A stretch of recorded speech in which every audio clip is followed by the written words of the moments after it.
Hello and welcome back to the Nest Metal Production Channel here at YouTube. Welcome to another album of the week. This is, of course, episode number 48. So, for this episode is, of course, being back after a bit of a short hiatus.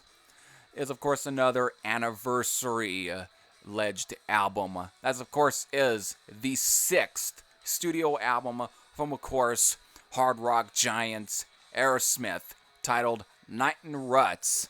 Now, I'll definitely get this out of the way. I think that this is a vastly underrated album. Definitely, I think this definitely has some of Aerosmith's most underrated hard rock tunes. But I'll definitely get into some of the stuff that definitely, because this was like during kind of the decline in summer, kind of a short decline for the band. Of course, what kind of contributed to that is most of the background behind the recording of the album and the members and shit, because of this is definitely during their drug cocaine days still. Definitely coming off the heels of albums such as Toys in the Attic, Rocks, and of course the previous album Draw the Line, which is, you could probably say, a lot of the issues within the band members started to kind of creep in really, and maybe Rocks, but definitely started to really show in on Draw the Line, mostly within the members. But here you really can kind of get that with this album, and that's definitely for sure. Again, this would be serve as the last sounds for not just Joe Perry, but also for Brad Whitford, who they would not come back to the band until Done with Mirrors in 1985. And this was released on November 17th of 1979. So again, 40 years, and definitely probably not their biggest album, and definitely to some people might not be their best album. But for me, I think this is at least a good album, and definitely I would say is close to being one of the last of the best albums of their best period, which was their 1970s period. There will never be another Aerosmith era like the 1970s period with with albums such as Getting Your Wings Up to about, to me at least, to an extent, Rock and Hard Place, but I do like the Done with Mirrors album in some place, even though I'll probably just kind of count out the very first album, but that is still a very good album. That was the album that started the whole thing. It started the journey for this band. Still, I think that there's definitely some solid stuff, and I can also break out little other things that would kind of lead into Rock and Hard Place. That being, of course, there is a guitar solo credit to, of course, Jimmy Crespo, who, of course, would replace Joe Perry on the Rock and Hard Place. I forget who the other guy that replaced Brad Whitford, but they definitely would replace Brad Whitford and Joe Perry, because Joe Perry would do the Joe Perry project, and of course Brad Whitford would then would collaborate with David St. I think David St. Holmes, I think is his name, from, of course, Ted Nugent fame, could do that record. So, but there's other things that's kind of also different. This is actually, at least of the 70s era, the second studio album to not be produced by Jack Douglas.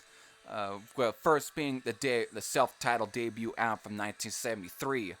This was actually produced by Gary Lyons, who would, of course, a year later, or after this, would start producing some of UFO's albums, and of course would then produce Rock the Nations from Saxon. So there definitely, of course, this is why I think the album has the production doesn't nearly have that iconic or sort of feel you at least got from, again, Get Your Wings, Rocks, Toys in the Attic. But it still has a very good heavy sound to it. There's still plenty of great songs on this one. Again, the first track, No Surprise.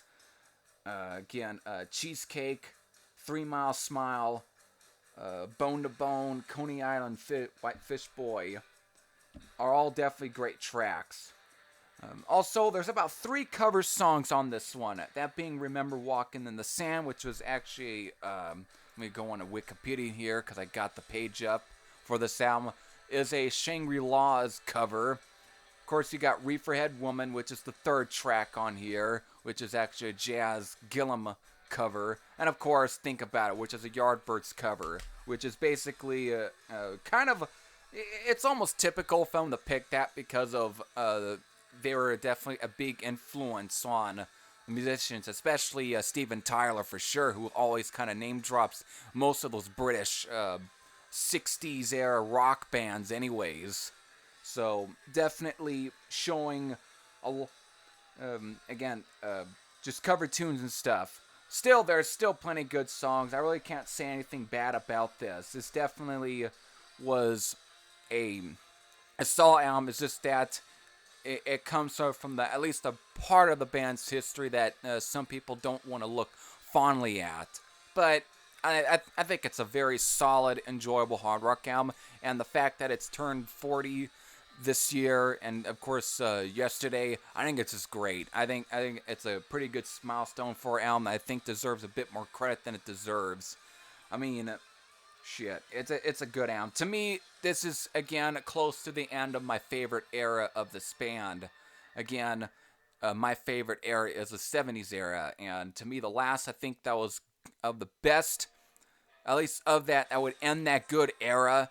For me, is probably Done with Mirrors. Even though I think that is, I would say that's another sort of slightly underrated album because there is still some pretty good songs on it.